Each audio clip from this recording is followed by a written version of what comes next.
Hi, my name is Muhammad Firdaus bin Maksad. I am from Faculty Sports Science and Recreation, Campus Arau. My metric number is 2019-209956. I'm at semester 4. I'm from RSR 11148. So today, the topic that I will review is survival. What is survival? Survival is the state or fact of continuing life or exist, typically in spite of an accident, ordeal, or difficult something. Survival is life through a dangerous situation in which it was possible that they might die. Now I will share with you about survival. Okay, assume that you are lost in the woods for a few days. How do you manage to survive the hunger? You may be able to hunt, but hunting is hard and not for everyone.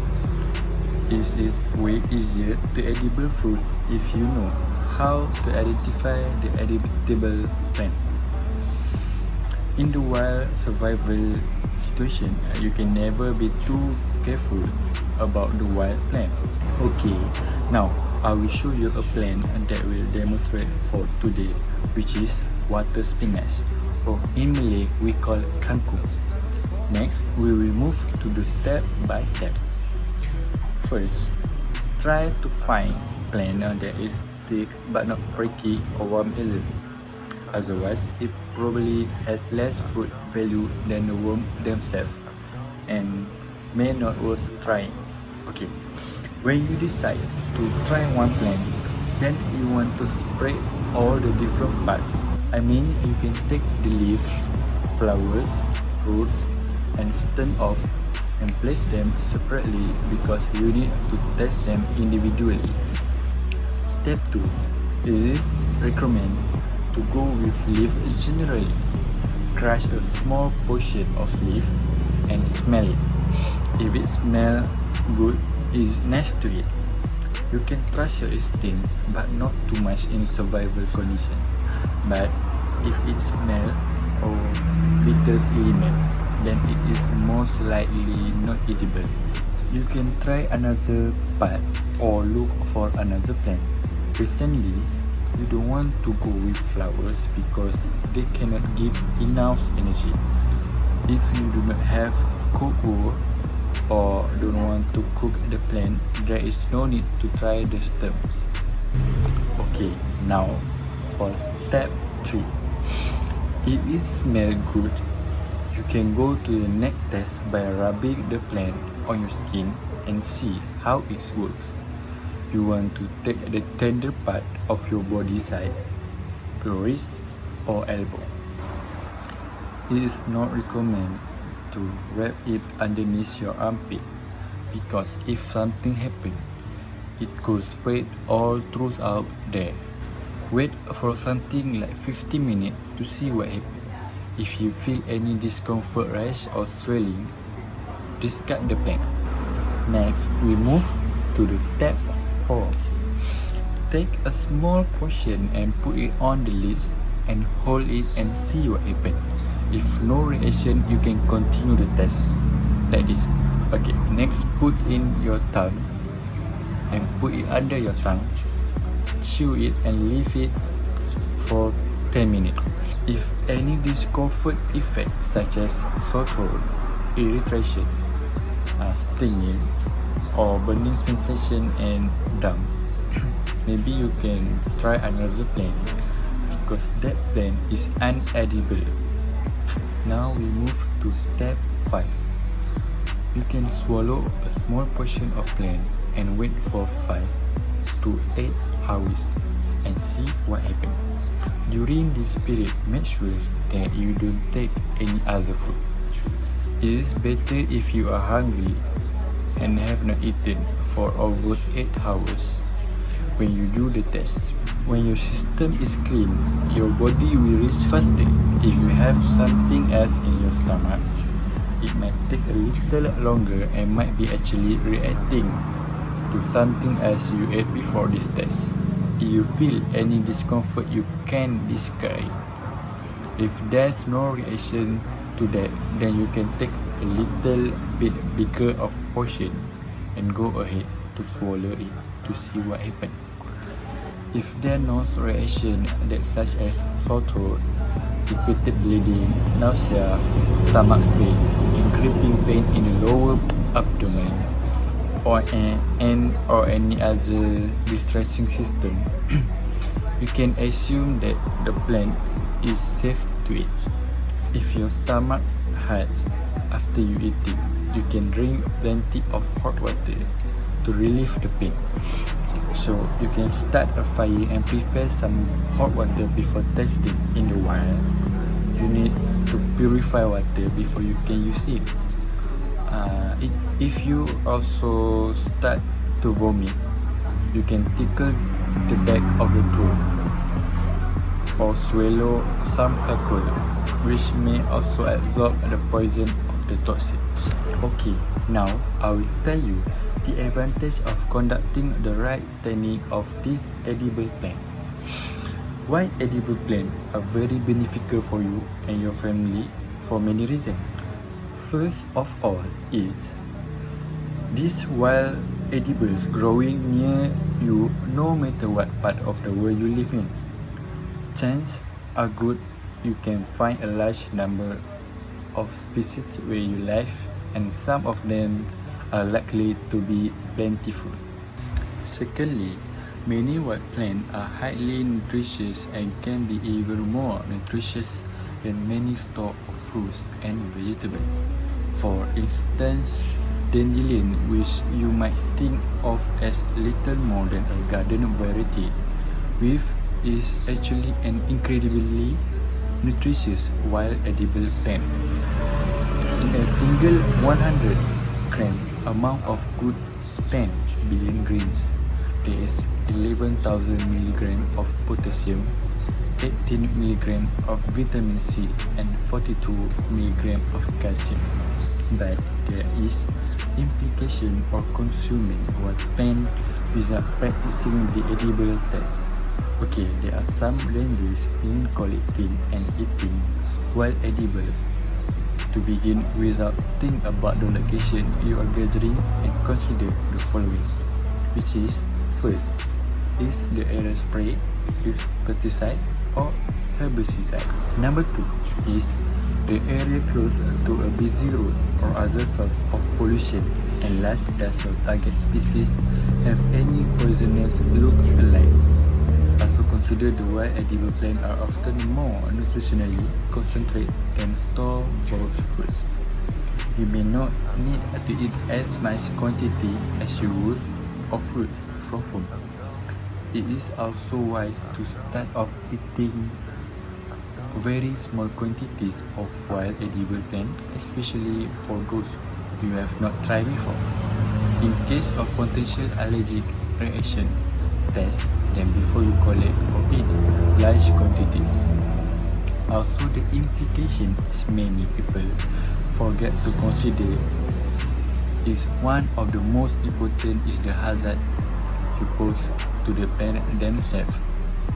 Please practice wise and sustainable harvesting technique. Consider the needs of the plant and other animals that might feed on them.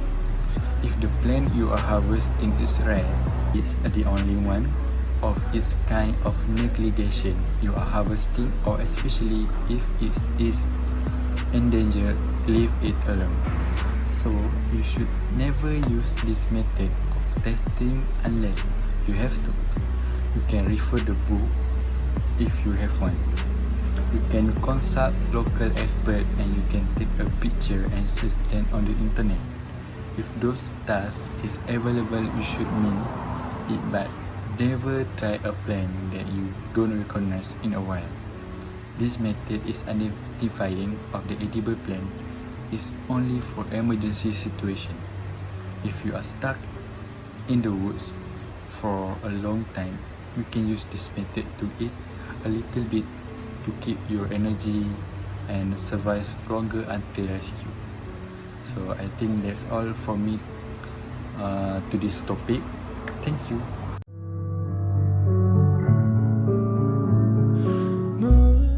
Assalamualaikum warahmatullahi wabarakatuh. My name is Muhammad Azraina Emil Azli. I am from RSR11148. My metric number is 2019279554. Today I want to review for you all about kayaking and abseiling. First of all, I will review about kayaking. Okay. Kayaking is the use of a kayak for moving over water. It is distinguished from canoeing by the sitting position of the paddler and the number of blades on the paddle. A kayak is a low to the water canoe like boat in which the paddler sits facing forward. Legs in front, using a double-bladed paddle to pull front to back on one side and then the water in rotation. Most kayaks have closed decks, although sit on top, and inflatable kayaks are growing in properly as well. Next, a history about kayaks. Okay, kayaks were created thousands of years ago by the Inuit, formerly known as Eskimos, of the northern Arctic regions. They used driftwood and sometimes the skeleton of whales to construct the frame of the kayak, and animal skin, particularly seal skin, was used to create the body. The main purpose for creating the kayak, which literally translates to hunter's boat, was for hunting and fishing. The kayak's steel capabilities allowed for the hunter to sneak up behind animals and the shoreline and successfully catch their prey. From hunting, kayak became increasingly popular, and the Europeans became interested. German and Frenchmen began kayaking for sport. In 1931, Adolf Andery was the first person to kayak down the Salzachhofen Gorge, which is believed to be the birthplace and modern-day whitewater kayaking. Kayak races were introduced in the Berlin Olympic Games in 1936. And in 1950, fiberglass kayaks were developed, commonly used until 1980, when polyester and polyethylene plastic kayaks were introduced. Kayaking progressed as a fringe sport in the US until 1970, when it becomes a mainstream popular sport. Now, more than 10 whitewater kayaking events are featured in the Olympics, where kayaking represents a key international water sport. Few academic studies have been conducted on the role kayaking plays in the lives and activity on the public. Next, I will explain about personal flotation devices. There are 5 types of personal flotation devices. Type 1. Offshore life jackets. These vests are designed for rough or remote waters where rescue may time sometime. They provide the most buoyancy, are excellent for flotation, and will turn most unconscious persons face up in the water. Type 2. Nearshore vests. These are mostly appropriate for use in calm waters when quick rescue is likely. While very buoyant, these vests may not turn some unconscious while face up in the water. Type 3. Flotation aid. These life jackets are great for calm waters where a rescue, if needed, would be quick. These are not recommended for rough waters since they will not turn most unconscious people face up. Type 4. Throwable devices. According to Idaho boating laws, any vessel 16 feet in length or longer must have one US Coast Guard approved Type 4 PFD on board and readily accessible. And last, Type 5. Special use devices. They are often developed and customized specifically for specific sports such as kayaking, wakeboarding, or windsurfing. To be acceptable, Type 5 PFD must be used in accordance with their label. Sorted out. Okay, so if you just hold on, that'll stabilise my boat as well, so winning.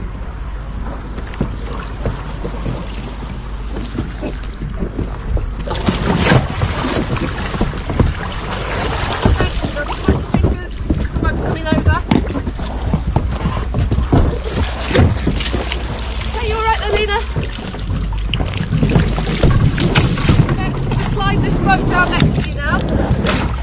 Alright, so if you can come around the other side a bit here.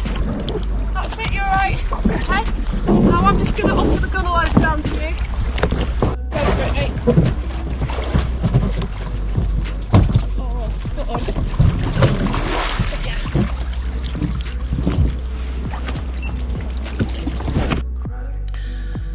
Getting the end of the canoe out of the water and onto yours can be quite difficult because of suction. So instead of doing a straight lift, where you're fighting that suction, Lena has twisted the canoe to actually roll it onto her own gunnel. She can then drop it flat to pull it across.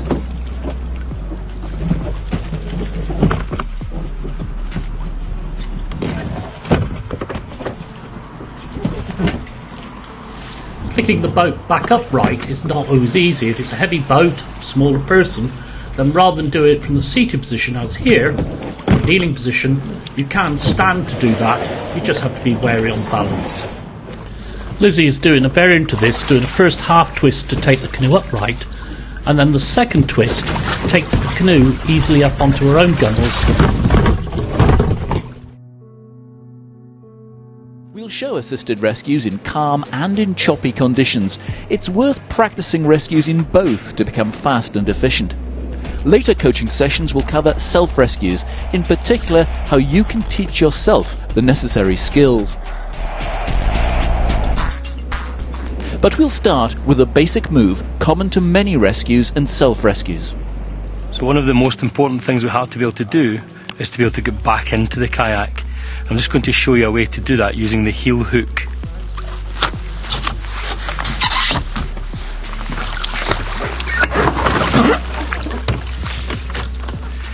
So when I'm in the water facing the kayak, I'm going to take my leg at the front of the boat, which is my left one in this case, hook it into the cockpit. And the left arm I'm putting across, I'm holding my deck lines, or Lizzie's deck line, or them both. And the idea for that is to pull the kayaks together. And then using my leg and my arm to pull myself and leave myself onto the back deck. Other leg goes in, and then twist around, sit up, and pop the spray deck on. This is a fundamental rescue move worth practicing until it's second nature. The heel hook. Then, if you're hooking with your left leg, use the left hand to grasp your deck lines and the rescuer's deck lines. Use hand and heel to pull yourself out of the water and keep the body rotation going as you roll into your kayak. For the rest of these sessions, Gordon will be the rescuer. So let's say I'm taking a stroke on the left side of my kayak. I'm going to reach with my left shoulder. This effectively turns my body to the right, or winds up my body. And this is commonly referred to as torso rotation. It's how you get the large core muscles involved with your strokes, so you're not just using your arms. You get a lot more power that way. With your body wound up, plant your blade in the water so that it's completely submerged. Once it's planted, you'll pull on your paddle and unwind your upper body to drive your boat forward. Your body's like an elastic band in that once it's wound up, you have a lot of energy to use. And rotation refers to the way you use that energy to power a forward stroke. As we just looked at, your body should be wound up and your paddle firmly planted during the catch phase. You'll now pull on your paddle and drive your kayak forward using as much of your large torso muscles as possible. This will probably surprise you to hear, but your arms are really just a supplement to the power your torso rotation provides. Now, if you don't believe it, try paddling with your arms locked straight. It's not going to be comfortable to do this, and you're not going to want to do it for long. But it shows you that you can really get your kayak moving without using your arms at all. Now that you're using your torso rotation, let's take a quick look at what the rest of your body will be doing. As you pull on your paddle blade, keep your elbows bent and low. The range of motion of your arms is actually quite small since your torso will be doing the bulk of the work. As a general rule, the more vertical your paddle shaft is while taking a forward stroke, the more forward power you're getting from it. These aggressive forward strokes are great strokes when you're in a hurry, but they're also more tiring. For general paddling purposes, you'll want to drop your top hand to shoulder or chest level. This less aggressive stroke is commonly referred to as a low-angle touring stroke and can be kept up for much longer. Even though your upper body does most of the work, your lower body can still be involved. And the way you do this is by pushing on the foot peg on the same side that you're taking the stroke on. The The recovery is the point at which your forward stroke ends and the blade gets removed from the water, and this happens when your stroke reaches your hip. At this point, you'll simply slice your paddle up and out of the water sideways, and then get ready for the next stroke by planting the other blade deeply into the water.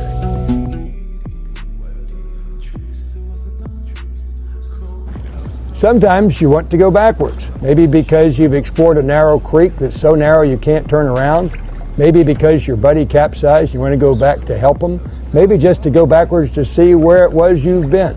When you do that, you use a reverse stroke. The reverse stroke uses the back face of the paddle. You're going to plant the back face of the paddle between where you are and the stern of the boat. Look back, unwind. Same thing on the other side, look back, unwind, the reverse stroke.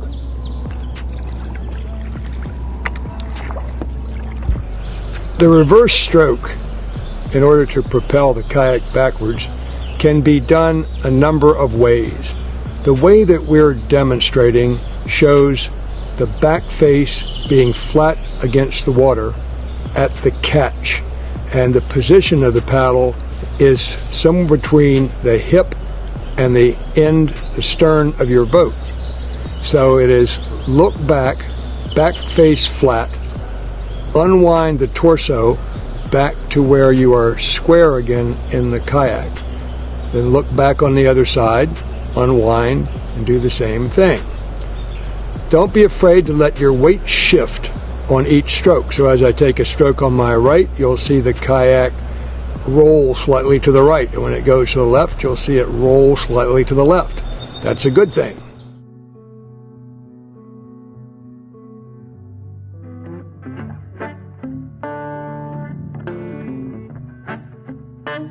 Recreational kayaks are designed to travel in a straight line, so don't expect them to turn on a dime. If you do need to turn your kayak, you'll need to use sweep strokes. Forward and reverse sweep strokes can be used while stationary or moving. The forward sweep stroke is a great way to turn your kayak while stationary or when moving. Just like the forward stroke, the forward sweep starts with your body wound up and your blade completely in the water at your toes. It also harnesses the power of torso rotation. Unlike the forward stroke, your hands will be very low for the sweep, and your blade will follow an arcing path as far out from the kayak as possible. To do this, the hand controlling the active blade will reach out over the water, while the other maintains a low position in front of your stomach. Your blade will continue on its arcing path until it approaches the stern of your boat. You'll then slice your paddle out of the water before it touches the stern, and move to your next stroke. To get the most power from your torso rotation, sit upright in your kayak and watch your active blade throughout its arc. Following the blade with your eyes will force your upper body to rotate throughout the stroke. You can also push off your foot pedal to get even more power in your sweep stroke. The reverse sweep is exactly what it sounds like. A forward sweep stroke done in reverse. And just like the reverse stroke, you'll use the back face of your paddle. The reverse sweep can be used while stationary or when traveling forward, although it's important to note that it will kill almost all of your forward speed, which can be helpful when you need to put on the brakes or make a major course correction. The reverse sweep begins with your torso rotated and eyes watching as your active blade is planted deeply in the water at the stern of your kayak, about 6 inches away from your hull. You'll then sweep a wide arc all the way out to the side of your kayak up to your toes. The hand controlling the active blade reaches out over the water, while the other takes up position in front of your stomach. A good habit to get into is to watch your active blade throughout the stroke. This helps encourage the use of torso rotation. Once you're comfortable with both the forward and reverse sweeps, try combining a forward sweep on one side with a reverse sweep on the opposite side. You'll find that this combination of strokes is so effective that you can virtually spin your kayak in place. Once you're comfortable doing both the forward and reverse sweeps with your boat flat to the water, you can make your boat turn more quickly by tilting it on edge as you take the stroke. In both cases, you'll tilt the boat on edge towards your active paddle blade.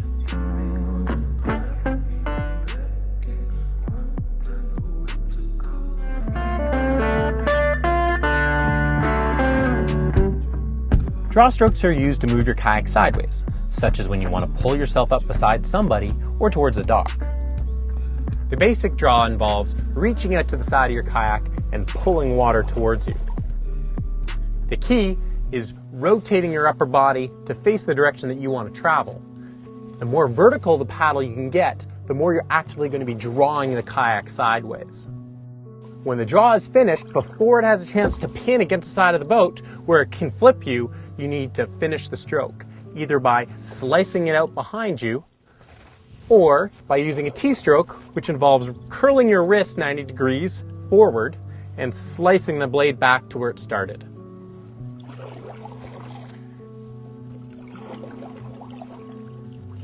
If you find yourself turning while taking either the basic draw or the T-stroke, it probably means that you're pulling your stroke too far forward or too far back. If you pull your stroke too far back, you'll be drawing your stern to your paddle. If you pull the stroke too far forward, you'll be drawing the bow to your paddle and turning your boat. An even more advanced technique for drawing your kayak sideways is called the sculling draw. Although it's more powerful than both other draws, it requires a lot more paddle dexterity, and that's exactly why it's such a great stroke to learn. The sculling draw is set up in the same way as the T-stroke. Reaching out to the side of your hip, your blade should be completely in the water with your head and upper body rotated aggressively to face it, and with your top hand pushed across your boat to get your paddle as vertical as possible. Now, instead of pulling directly into your hip, you'll use what's called a sculling motion. This sculling motion lets you pull steadily on your paddle without having your paddle come closer to your kayak. It then avoids the whole recovery phase that the T-stroke or the basic draw require. The key is keeping your paddle blade moving along a short path forward and backward, about a foot or two out to the side of your kayak, with a blade angle that opens your power face to the oncoming water and pulls your paddle away from your kayak. This means that as you slice your paddle blade forward, you'll cock your wrist back a bit to open the power face. You'll then make a quick transition, curl your wrist forward as you pull the paddle back to the stern. Don't forget that just like any other stroke, the power for your sculling draw comes from your torso rotation. This is why it's so important that you turn your body aggressively into the stroke.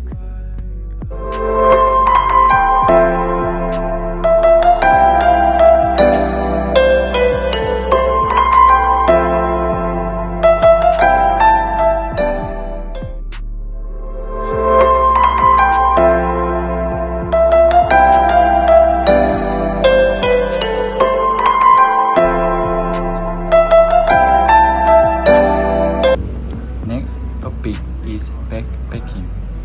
They are important to arrange your camping equipment in backpack properly to keep the balance and comfort at the same time. Carefully arrange your camping equipment in backpack also can keep you safer. This is because the well-loaded backpack will help you keep your balance and prevent you fall. Next is the factors that need to be considered in arranging camping equipment in the backpack. The factors that need to be considered are the priorities that might be happen. So the factors that need to consider can be done by arranging and packing your backpack into the suitable zone. Arranging and packing your backpack can be divided to 3 zones plus a physical storage. So for the first zone is the button zone, which is good for you to put a bulky gear and items not needed, such as sleeping bag. The second zone is called zone, which is suitable for equipment that good for your denser, heavy items like food stash, clothing, and cooking. So for the third zone is top zone that can put bigger equipment maybe you need when you on the way, such as jacket and first aid kit. Next is the accessory pocket. You can pack an equipment that good for your essential you will need urgently or often, such as map, compass, and water bottle.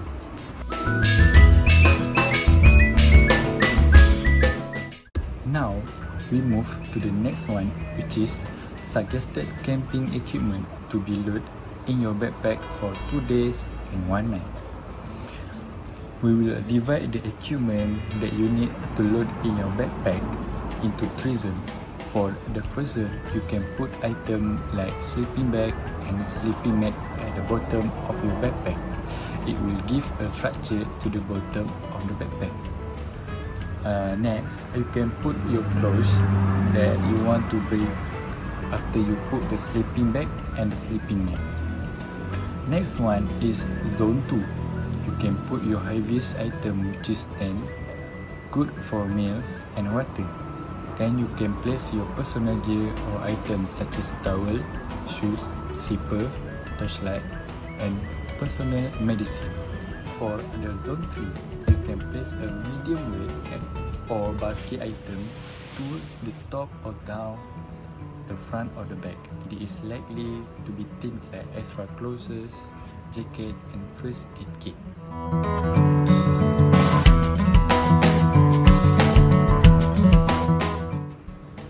Let me show you the proper technique to load camping equipment on your backpack for on-trail and off-trail. But before that, you need to know the difference between on-trail and off-trail. On-trail means the track that been used for the main trail for hiking and camping. Off-trail means unused track that hikers rarely use. So let's see the proper technique to load camping equipment in backpack for on-trail and off-trail.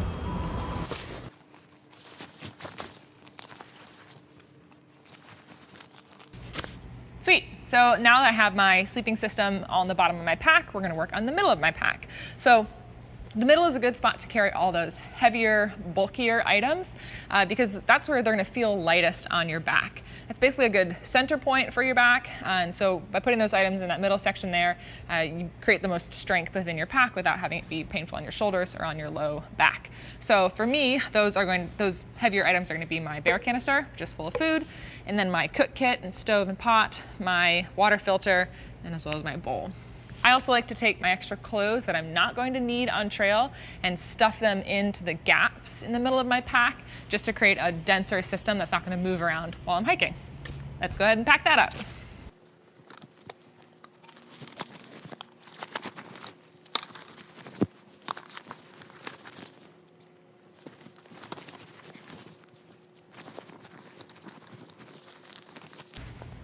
Okay, so that brings us to the top of my pack. I like to keep my tent towards the top of the main compartment of my bag because I like to be able to get to that quickly in case the weather changes. Some people will choose to strap their tent to the outside of their bag or to put it towards the bottom. This is totally up to personal preference. I just like to have it near the top.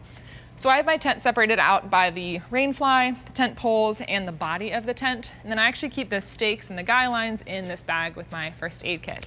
I like to put the poles down the side on the inside of my pack, but you can always choose to strap them to the outside. Again, personal preference.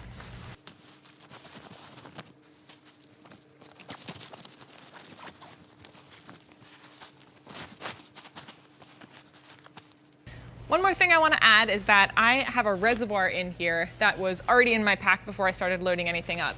It's a good idea to put your reservoir full of water into your pack first, so you're not trying to finagle it in with all of your gear. So that's already in my bag, and that actually does it for what goes on the inside of my pack, so I'm gonna go ahead and close it up. Awesome, let's talk about the pockets. So I have a variety of things here that I put in pockets, in different pockets on the outside of my pack. So first, I keep my water bottle for filtering water on the outside of my pack in one of the pockets. And then in the other pocket, I like to keep my poop kit as well as my bear spray so it's easily accessible. And then I keep my headlamp as well as my first aid kit in the top lid of my pack so I can get to it in case I get hurt on trail. And I keep my camp shoes stuffed in the outside of my pack. Those also double as water shoes for me in case there's a stream crossing, so I like to keep them accessible. And then I'll sometimes strap them to the outside of my bag if they do get wet. And the last thing is that I keep an extra layer or warmth layers or rain, depending on the weather, in the outside of my pack as well in this pocket, sometimes called the shovel pocket. Again, just so I have something I can get to quickly in case the weather turns. Let's load it up.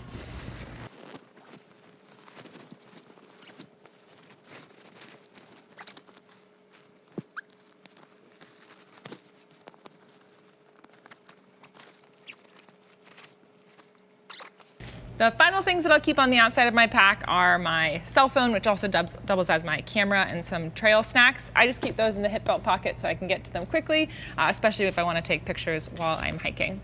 The one other thing I forgot to mention here is carrying your wallet or carrying your keys with you. Some packs will have a separate pocket that has a key fob. Just keep that stuff where you can access it when you're done with your hike, but where it's not going to get lost while you're hiking. My spork!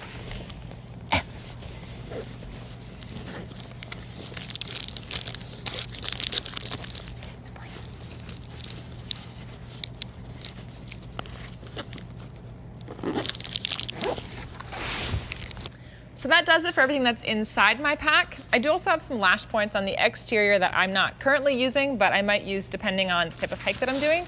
So if you're hiking on snow and you need to carry crampons with you or an ice axe, you can use these daisy chains or lash points on the exterior to attach stuff to your pack. I have these loops for my trekking poles, so if I'm carrying trekking poles, I'll attach those to the exterior. I don't personally really like to have a lot of stuff on the outside of my pack if I can avoid it, so up to personal preference. Sometimes people will like to have things like hand sanitizer or shoes or pillows or whatever attached to the outside of their pack. Up to personal preference. One really common thing is that if you're carrying a closed cell foam pad, you can strap it to the bottom of your bag. So if I were carrying one of those, that's what I would do as well. So that about does it for how to pack your bag. If you're curious about everything that I packed inside here, you can check out our backpacking checklist here or any other videos on our page. If you haven't already, please hit subscribe below and we'll see you later. Don't forget to bring compass, map, camera, water bottle, sunscreen, or snack that can easily you put at your pocket. You also need to bring a lighter and knife that will be useful for you. That's all you need to bring in your backpack for camping at 2 nights and 1 day.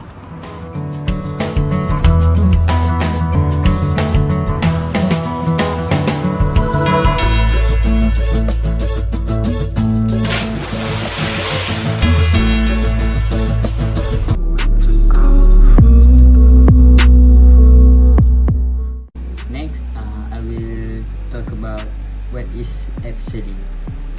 Abseiling, also known as rappelling. It means, in French, we call rappeler. It means to recoil or to pull through. It is a controlled descent of a vertical drop, such as a rock face by descending a fixed rope. This technique is used by climbers, mountaineers, cavers, canyoniers, search and rescue, and rope access technicians to descend cliffs or slopes when they are too steep and or dangerous to descend without protection. Many climbers use this technique to protect established anchor from damage.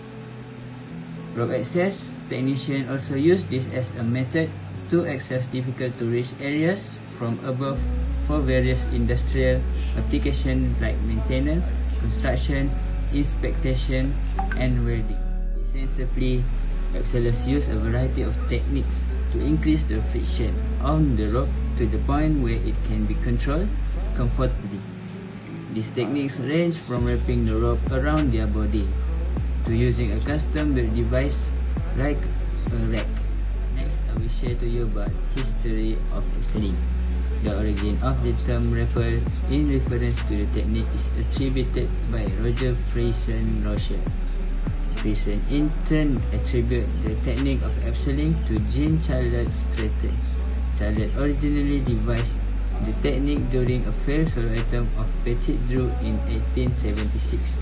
After many attempts, some of them solo, he managed to reach the summit of the Petit Drew in 1879 in the company of two other hired shamanic guides, Prosper Payot and Frederick Folliquet. During the ascent, Charlotte mastered the technique.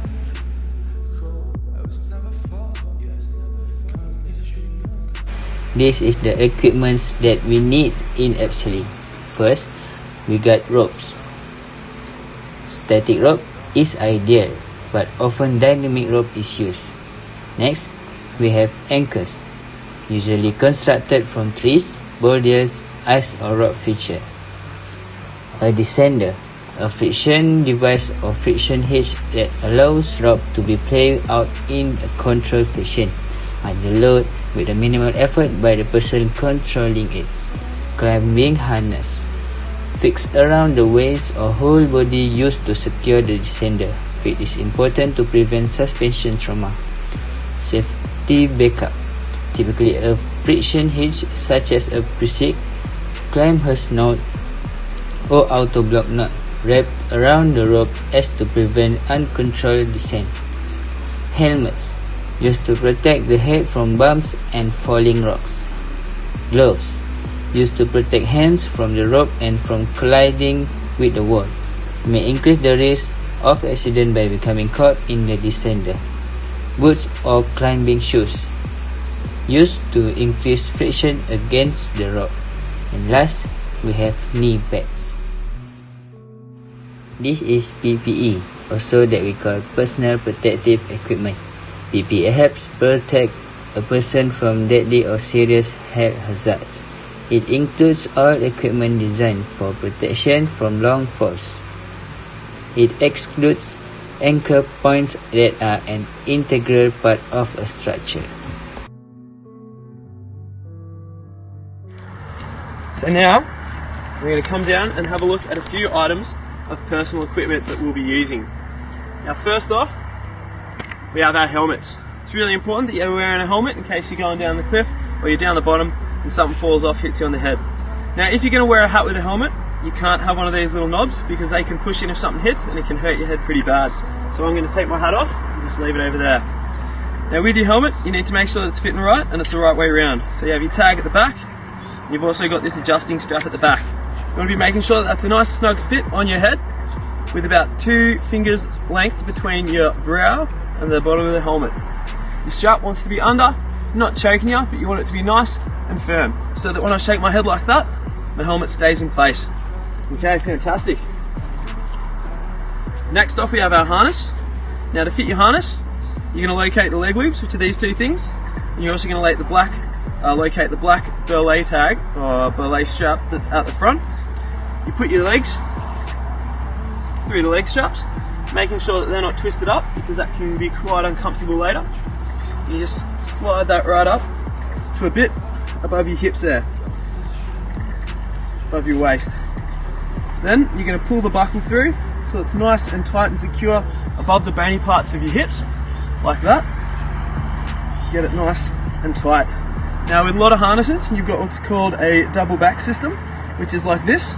So what you're going to do is you thread that strap back through there and pull that tight, and that locks it right off like so. An easy way to tell that your buckles are locked off properly is if you can see a C for closed, then you've got your buckle closed off properly. So you want that nice and tight, so I can't pull that back down over my hips.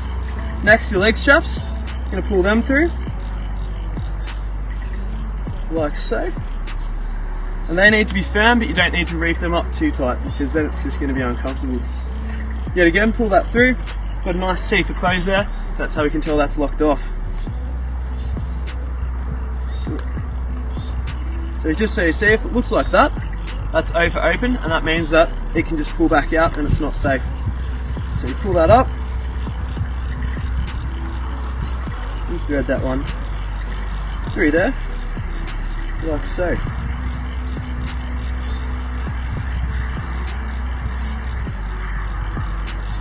Awesome. Now, when we're abseiling, we're going to be using one of these things. It's a figure 8, and it's got a carabiner on it. That goes through there. And you want to make sure that whenever you're abseiling or using it, that's screwed up so you can't see the red. And you do what's called a squeeze test, which is where you're pushing on the gate to make sure it can't open. Fantastic, you can leave that there for now. Now yet again, it's important that while you're abseiling, you've got proper shoes on, because you can't be kicking your toes on the rocks and stuff like that, otherwise it's going to hurt. Now as you're coming down to an abseil, you're going to see we've got a safety line. Now basically this is because we can't be going too close to the cliffs without being attached to one of these. So for this, we're going to have 2 body lengths from the cliff, which is over there, and that's going to mean that we're about here. That's our cliff boundary. Nobody's supposed to go past there without being completely geared up and tied in to a safety line.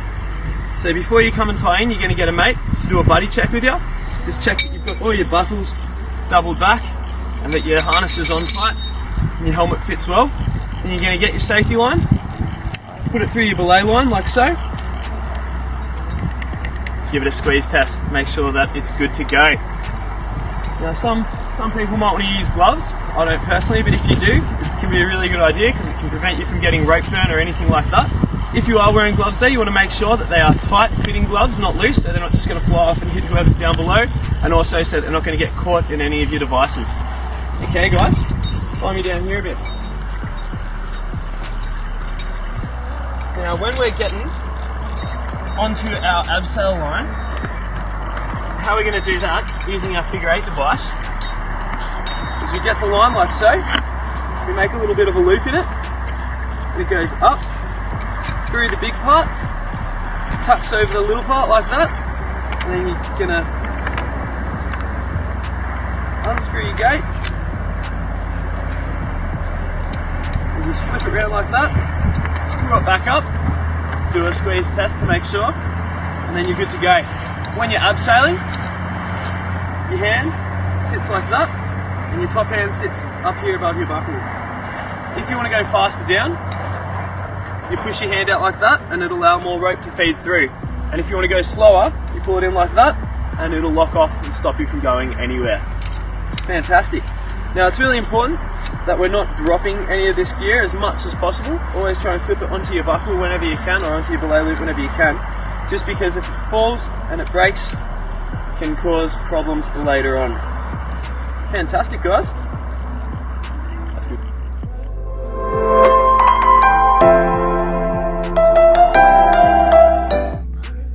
To put on a commercial harness, begin by identifying the front of the seat portion and step into it.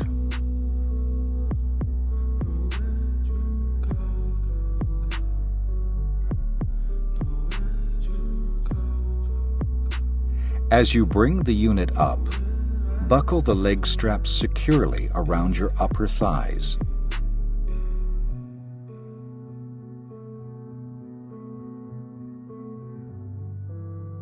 And be sure to encapsulate the loose ends.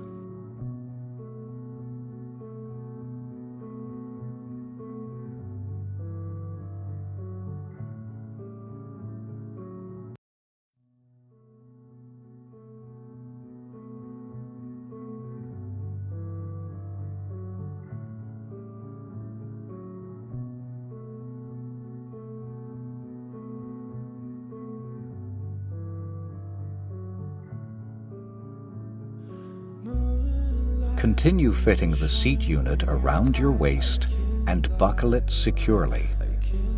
And make sure you check the fit.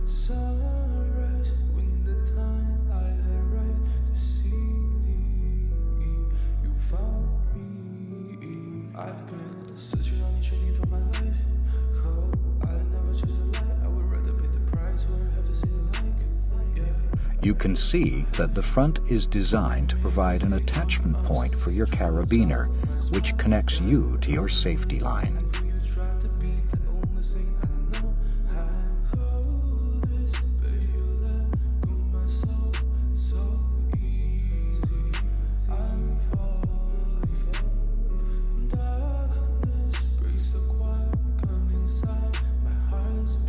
To add the chest portion, identify the front of the wider webbing that goes around the upper body.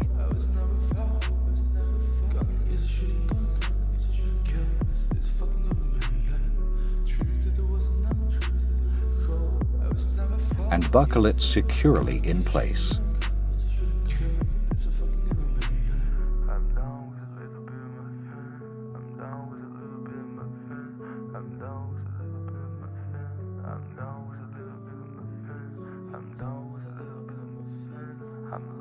Be sure to encapsulate the loose ends.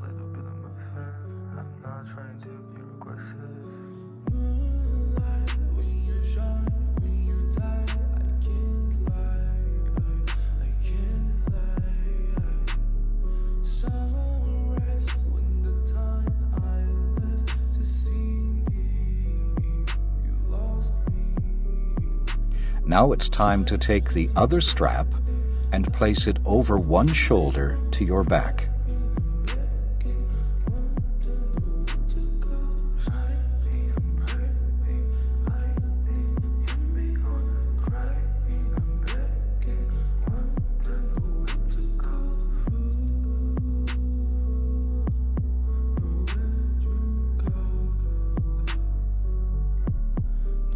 This strap should go around the chest band and up over the other shoulder so that you can securely fasten it.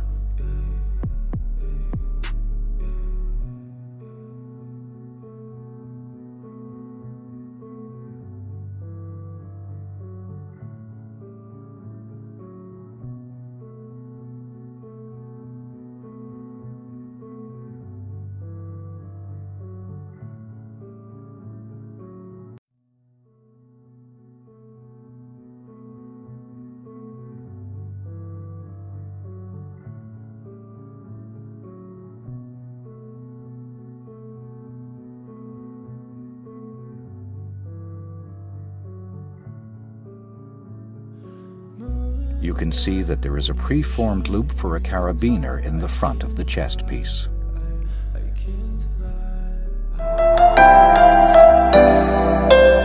Add a few steps that will help you keep your rope in good condition, optimize its use and the lifespan.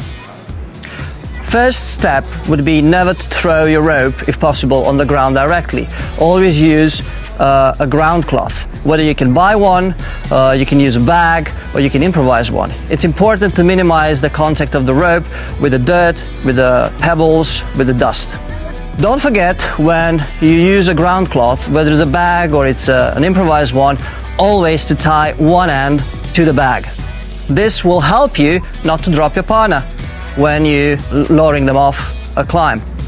After a day of climbing, and this is really easy when you do sport climbing, it's whether it's in a gym or indoors, it's very useful to use a brush and brush your rope.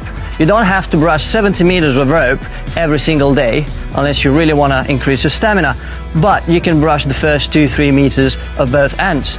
This will keep out the pebbles, the twigs, the dust and the chalk. You are in the middle of the season, you've been climbing days in a row, you have your rest day, you've dragged your rope at the base of pretty much every single crag in Spain.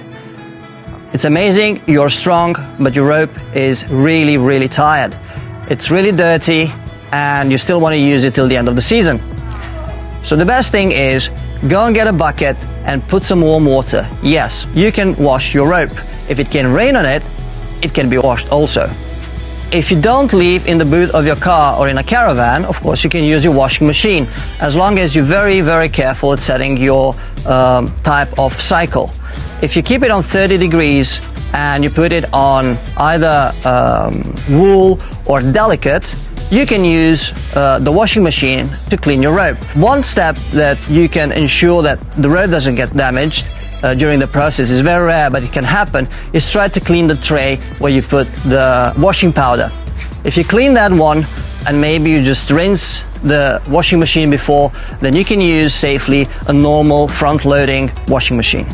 What kind of substances can you use to wash a rope? Of course, you're going to use mild, warm, lukewarm water, but you can also use various types of substances.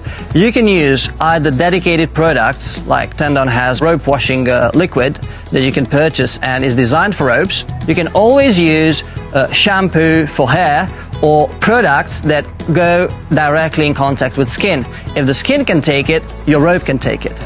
However, try not to use any solvent or petrol to clean your rope, even it might take out the stains, because that will ruin your rope. And make sure that when you wash it by hand, you don't really put off washing your rope because you got a 70 or an 80 meter rope. Wash it generally, but always pay more attention to both ends. Now it's time for you to dry it. How are you going to dry it?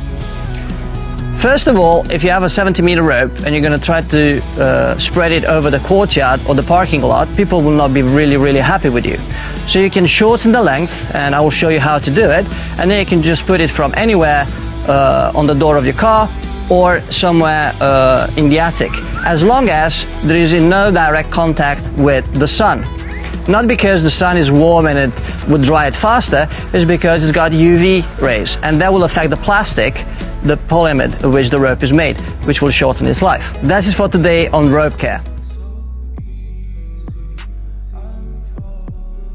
Sailing is an essential skill used when climbing, commonly used when you might be descending off a route like a big mountain cliff.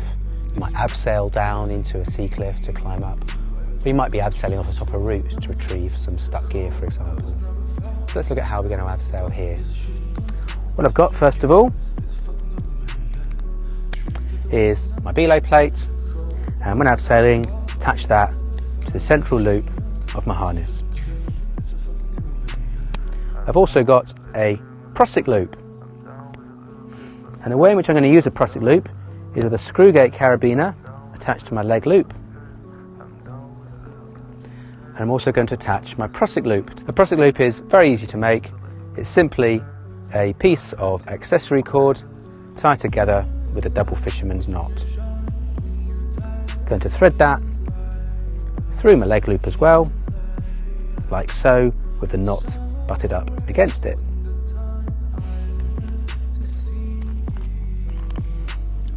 I'm now ready to abseil, and I'm going to get a loop of rope, pass it through my belay plate, just as I would when belaying. Screw it all up. Yeah, that's attached correctly. And the prusik loop works very well as what you could call a dead man's handle. The idea being that should you let go of the rope whilst you're abseiling, the prusik loop will grab the rope, as you can see there. However, the prusik loop isn't a fail-safe device, so you shouldn't assume it will always grab, and therefore before you set off, give it a good check. But as you're abseiling down, I'd always have my hand on the rope over the top of the prusik loop. So I'm now ready to abseil. Quick final check, everything's screwed up, rope attached correctly. I've already checked my belay and I'm happy with my belay as well. When I've got low anchors like this, always a little bit tricky to set off abseiling. So you actually sort of have to climb down carefully, just as I'm doing here. And before I actually weight the rope, I'm going to make sure I'm holding on to it. Prusik loop is gripping the rope, and I can readjust my harness to make that comfortable. Might even just pull the rope to a slightly better position. So as I abseil down, I can release the prusik, and then I'm going to have my feet wide apart, leaning back, and then my hand on the prusik, slowly releasing it as I go down.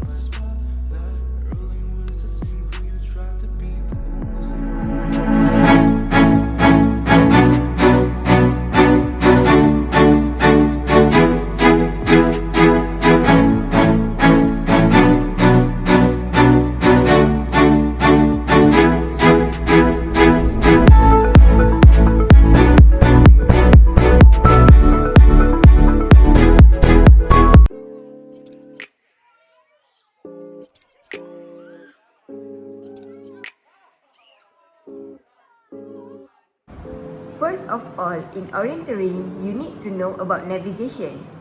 It using highly detailed map. Participants need to find checkpoint in unknown place and also need to find code with orienteering flag. Orienteering originated in Peninsula Scandinavia. The first international competition of orienteering was held back in 1932 at Norway. And do you know that orienteering is part of military training? It is also their primary event. The father of orienteering is Ernst Kielander.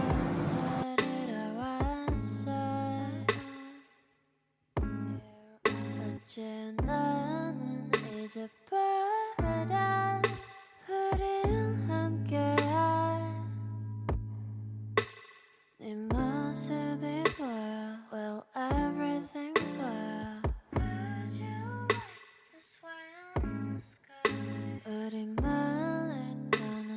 Master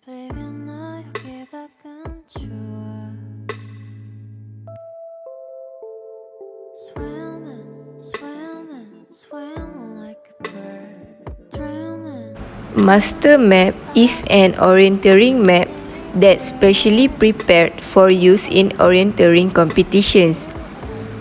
It is a topographic map with extra details to help the competitor navigate through the competition area. Control card was given at the start and need to return back to the organizer at the end of the event. It is to prove that you visited all checkpoints in the right order. Control flag is a high visibility item. Its color in orange and white. It must be placed tally with the master map and organizer cannot hide the flag. Control puncher used to punch marking holes into organizer control cards. This puncher will attach hanging with control flag.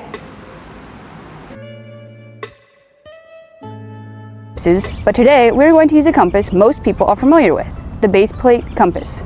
The basic parts are the direction of travel arrow, out here. I like to call it the direction of go arrow, so that I can call it the dog, since I always follow my dog on a walk, and you will follow this arrow on your walks and hikes. The next part is the dial, here. It rotates freely, so you don't have to be afraid you're going to break it. It was meant to spin. You will notice the little N on the outer rim, which stands for north, and many will have a W, S, and E for the other cardinal points. The numbers are the various degrees. As you spin the dial, notice the arrow that points to the N, as that will be called the shed, as it looks a little bit like a small shed. Last, but most important, is the needle. This is what points to magnetic north, and most, if not all, will be colored red. We can call this arrow that bobs about freely in the compass casing direction of go arrow away from yourself and hold it level. Second, turn the dial so that the direction you want to go lines up with that cleverly named direction of go arrow. For example, I want to go west, so I'll line the W up with the dog. Now remember, the important part is to turn yourself, not just the compass, until our red needle, Fred, lines up with the north-facing arrow, the shed, or put red Fred in the shed. To verify the checkpoints visited, participants use a punch hanging next to the flag to mark the control card. Different punches at different checkpoints make different patterns of holes in the card. Each competitor required to carry control card to present at the start and hand it at the end of event. The control card is marked by the punches at each checkpoint. It is to show that competitor completed the course correctly.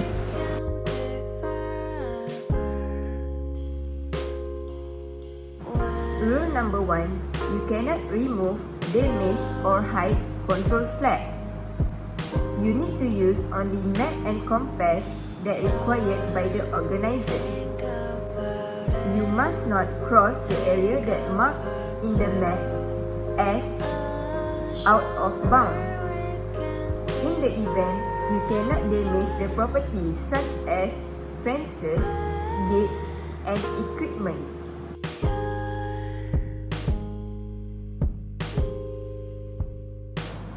You must wear appropriate clothing based on current environment. You must carry safety whistle with you all the time during the event. You must report to the finish official whether you finish the race or not. You need to obey traffic rules when you cross the road or railway. Before the event starts, organizers should do safety briefing.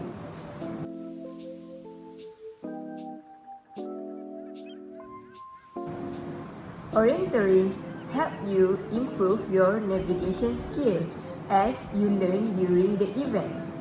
It will build your self-confidence as you go through unknown place. By participating in orienteering, you not only improve your mental challenge, you also improve your physical ability.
Orienteering is a good sport for people to learn more about navigation.